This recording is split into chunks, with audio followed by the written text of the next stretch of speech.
내과 의사라서 아무 그 병이나 건강에 대해서 아무거나 이렇게 여쭤보시면 제가 답해드릴 수 있습니다. 네.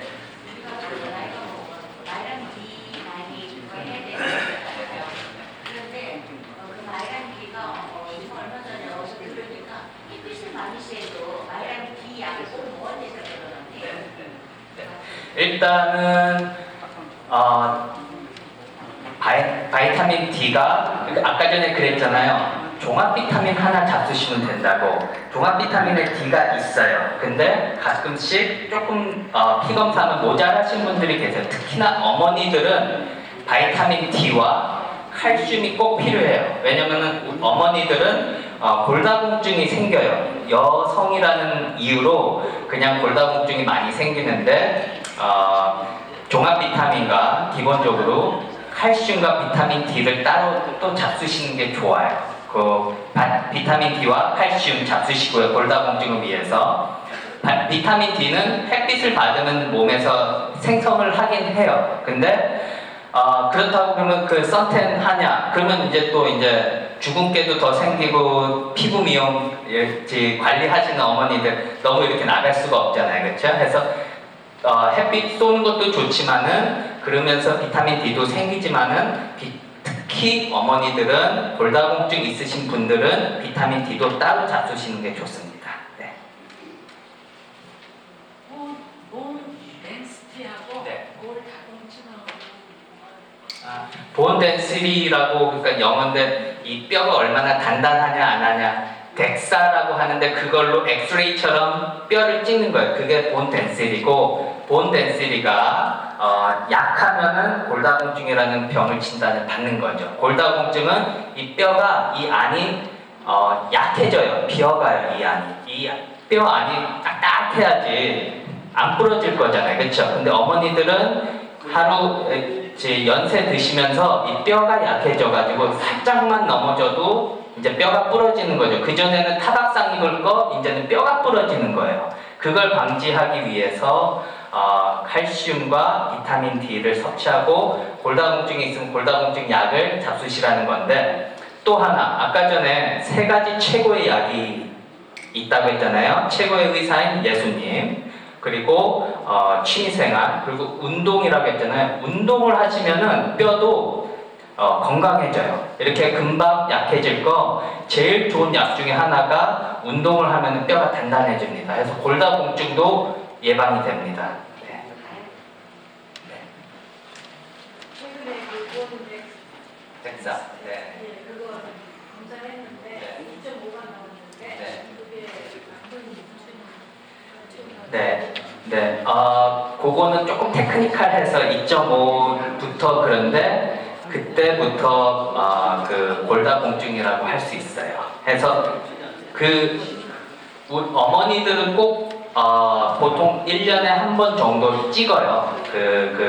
뼈가 얼마나 약한가 해서 정상이 있고요.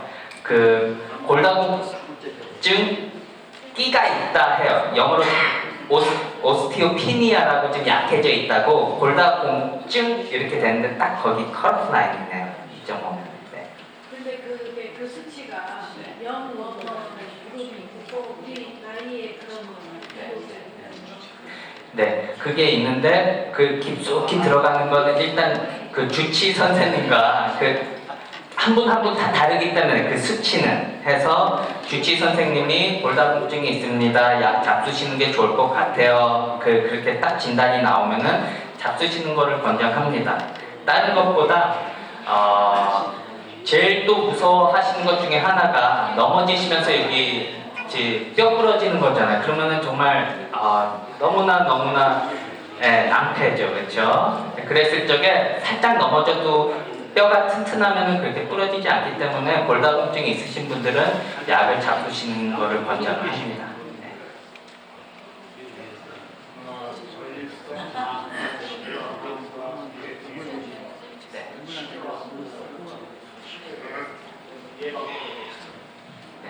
전립선은 이제 아버지한테로 넘어갈게요. 여태까지 어머니라면 이제 아버지들도 당연히 전립선은 뭐 우리 어머니들은 전혀 신경 안 쓰셔도 돼요. 남자들만 있는데 우리 아버지들도 50 이상 되면은 남자이기 때문에 전립선이 커져요. 어쩔 수가 없어요. 그랬을 적에 몇 가지 약이 있고요. 좀 덜 커지게 하는 약들이 있어요. 그거는 또 따로 주치의에게 상담을 하시고 잡수실 수가 있고요.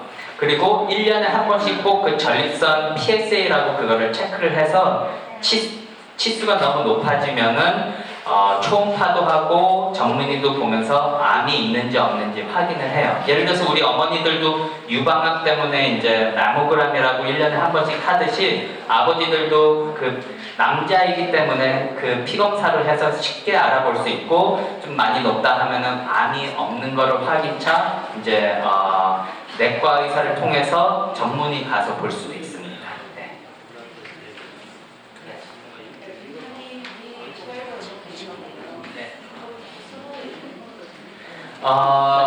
일단은 몇 가지 비타민 빼놓고는 비타민 B12는 몸 이상으로 잡숫잖아요. 그럼 보통 소변으로 나가고요. 그리고 아까 전에 말씀드렸듯이 종합 비타민 안에 B12도 있습니다. 해서 종합 비타민 따로 잡수시면은 B 컴플렉스라고 B12 말고도 여러 가지 있는 거 있는데 매일 잡숫지 말고 한 일주일에 한두 번, 두세 번만 잡수셔도 돼요. 그런 거는 엑스트라는. 왜냐면 어차피 종합 비타민도 있고 100%, 200% 이상 들어가면은 다 빠져나가기 때문에 근데 가끔 가다가 이렇게 B12는 또 잴 수가 있어. 피로. 해서 낮으신 분이 있으시면 당연히 따로 B12는 잡수셔야 됩니다. 근데 내가 정상치인데 그냥 있다 하면은 굳이 매번 잡수시지 않으셔도 돼요. 네.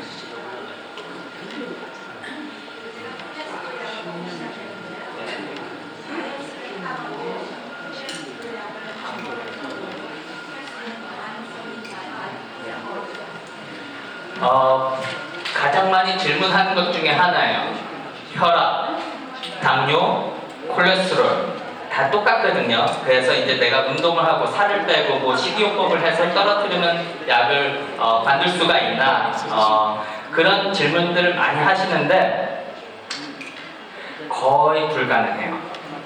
이게 이렇게 생각하시면 돼요. 이 안에 50대, 60대, 70대 어머니들, 아버지들 이제 연세 드시면서 이 육체적으로 노화가 오잖아요. 그건 삶의 이치 같아요.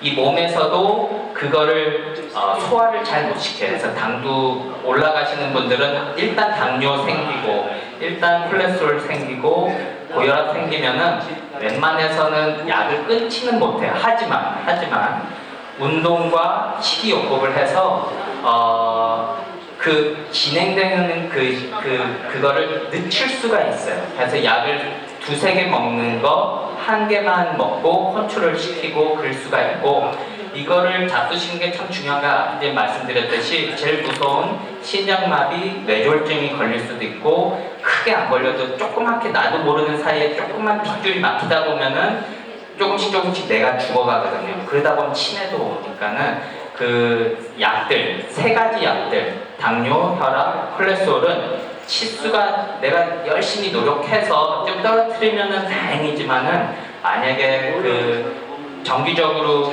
검사하시면서 필요하시면은 그냥 계속 잡수시는 게 좋습니다. 건강에.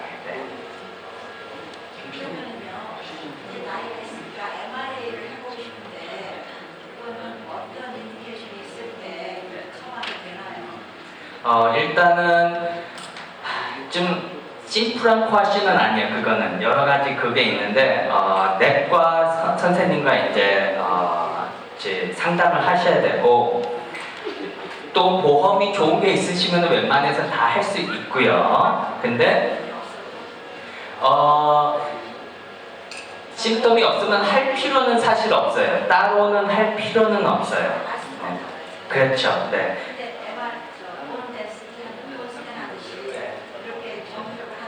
그런 거는 그 미국 의학계에서 그렇게 공표를 안 했어요. 해서 그냥 아무 이유 없이 그냥 알고 싶어서 나 해주세요 하면은 권장은 안 해요. 하지만은 뭐 집안 내력이 있고 내가 요즘 이런 증세가 있는데 알고 싶다 하면은 또 따로 이렇게 주치 선생님과 이렇게 해서 그거를 해드릴 수는 있습니다. 네.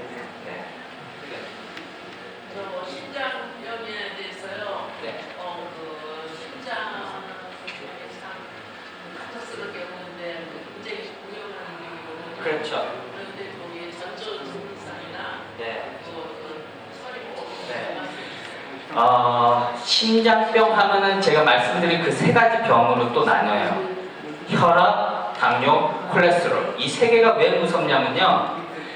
당뇨, 피에 당이 높아요. 24시간 당뇨가 있으면. 그렇죠? 그럼 피에 설탕을 탄다고 생각해보세요. 얼마나 끈적하겠어요, 피가.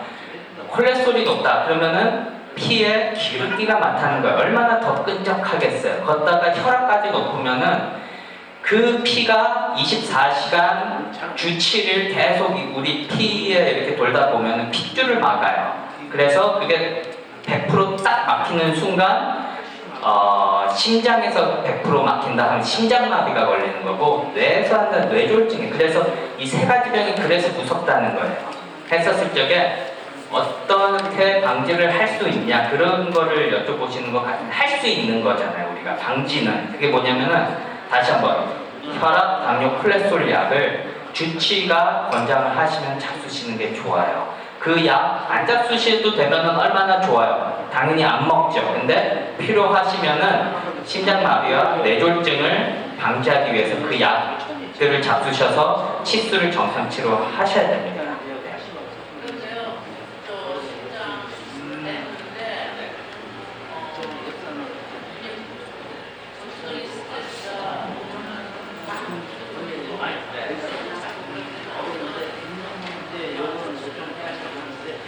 일단은 보통 심장이 건강해도 그렇게 수술하고 약을 먹고 해서 건강해도 스트레스 받으면은 그 스트레스 호르몬이 나오거든요. 그러다 보면은 심장도 빨라지고 머리도 아프고 그렇게 돼요. 그래서 제일 좋은 약 중에 하나는 다시 한번 하느님 믿는 거, 마음 편한 거, 즐겁게 사는 거, 스트레스 받아도 빨리 이렇게 푸는 거, 운동 그게 너무 중요하고 그 다음에 만약에 그게 가슴이 아프고 빨리 뛰고 그런 게 심장에 병이 있다, 또 핏줄이 막혀서 그렇다. 그거는 심장 전문의 보셔서 그거를 진단을 받고 그걸 또 방지를 하던 막히는 것을 아니면 많이 막혔으면 뚫던 그런 식으로 대비를 해야 됩니다.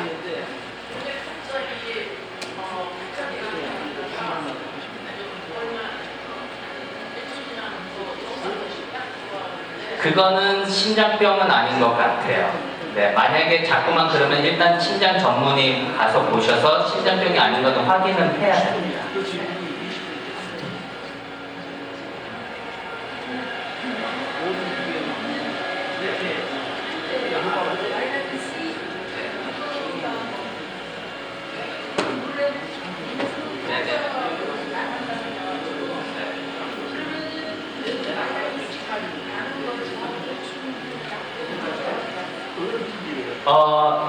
지금 질문이 다른 비타민을 먹어도 되냐인데 웬만해서는 더 잡수셔도 돼요.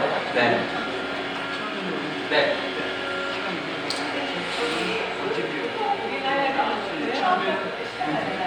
네.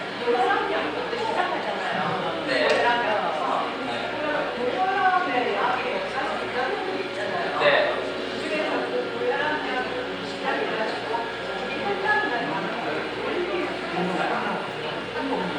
일단은 뭐 환자분들마다 다 달라요. 고혈압부터 시작할 수 있고 당뇨부터 시작할 수 있고 뭐 사람마다 다른데 혈압이 먼저 시작하는 분들도 많죠. 근데 거기서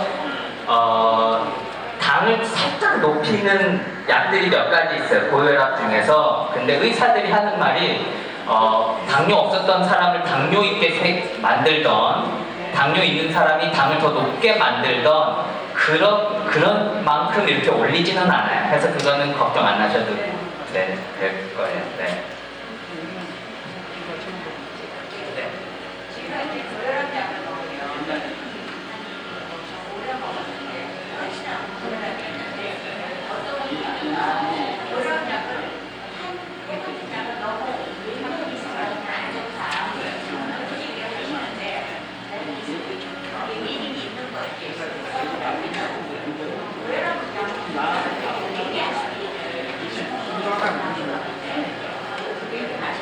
일단은 고혈압 약을 이제 뭐 부모님들 그런 약들 잡수시다 보면은 10년이 아니라 20년, 30년, 40년도 똑같은 약을 계속 잡수세요. 그랬을 적에 그 약을 먹으면서 그 예를 들어서 고혈압 때문에 잡수신다. 근데 혈압을 정상치로 계속 유지를 할 수 있다 하면 계속 잡수셔도 돼요. 네, 해서 언제 가끔씩 스탑해야 될 때가 언제냐면은 예를 들어서 신장이 너무 안 좋아진다던가 다른 병 때문에 아니면 간이 너무 안 좋다던가 하면은 그걸 통해서 나가는 약들은 떼야 될 때가 있어요. 그거는 의사들이 알아서 떼주고 놓고 이렇게 할 거예요. 그러니까는 걱정을 안 하셔도 되고 그냥 의사가 요거 그 바꿉시다, 올립시다, 줄입시다 하기 전까지 그냥 계속 쭉 몇 년이고 계속 잡수셔도 되고요. 그리고 두 번째 질문이 베이비 아스피린을 먹어야 되냐 말아야 되냐. 일단은 아주 간단한 건 필요하신 분들은 잡수시면 좋고 필요 없으면 안 먹어도 되는데 그게 아주 심플하지가 않아요. 그러니까 그게 뭐냐면은 아스피린이 피를 묽게 만들어요. 그래서 예전에는 그 아까 전에 그랬잖아요. 제가 뇌에서 심장에서 핏줄이 100% 막혔을 적에 그 안 좋은데 피를 묽게 만들면 그 막히는 그 찬스가 조금 떨어져요. 근데 그래서 몇 년 전까지만 해도 무조건 좀 이렇게 막힐 수 있을 만한 찬스가 있다면 막 줬는데 몇 가지가 있어요. 바로 얼마 전에 몇십 년 동안 그렇게 믿고 있었는데 의학계에서 그렇게 꼭 좋은 것만은 아니다 하고 이렇게 딱 공표를 했어요. 그래서 이 의사들도 몇십 년 동안 이렇게 하다가 그러니까 그런 데이터가 있고 그런 흑과 백인 그런 그 과학이기 때문에 그걸 따라가야 되는데 해서 예전처럼 무조건 잡수세요라고 안 해요. 그래서 그거는 개개인마다 그 주치의와 상담을 하셔서 뭐 당뇨 있고 콜레스테롤 있고 혈압 있고 그런 위험성이 있으신 분들은 잡수시면은 더 좋은 점을 더 많이 이렇게 활용을 할 수 있고 필요 없으면 굳이요 그 잡수실 필요가 없습니다.